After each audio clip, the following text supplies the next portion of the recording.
Hello everyone, this is Edna with A&C Group. Today, I'll be talking about estimated taxes and their importance.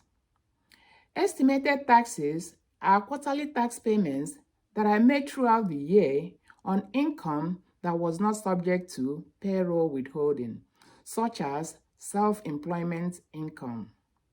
Some business owners ask me, why do we need to be bothered with these estimated taxes when we can take care of our tax liability at the end of the year?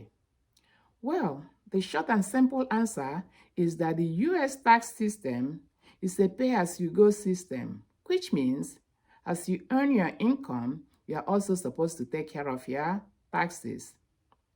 For a W-2 employee, this is accomplished through payroll withholding.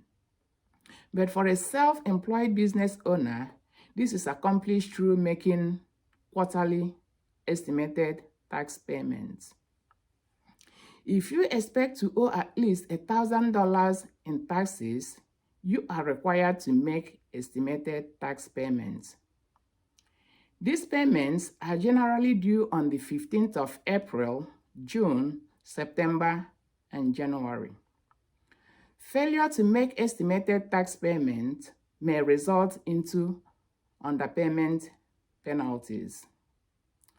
For more information about estimated taxes, please contact A&C Group at 757-460-3910.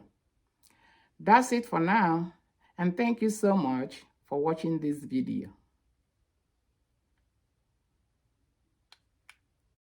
Make sure you subscribe, like, and add your question to the comments. We look forward to helping you on your entrepreneurship journey to build a feasible, sustainable, and profitable business. So subscribe, and we will see you once again next week.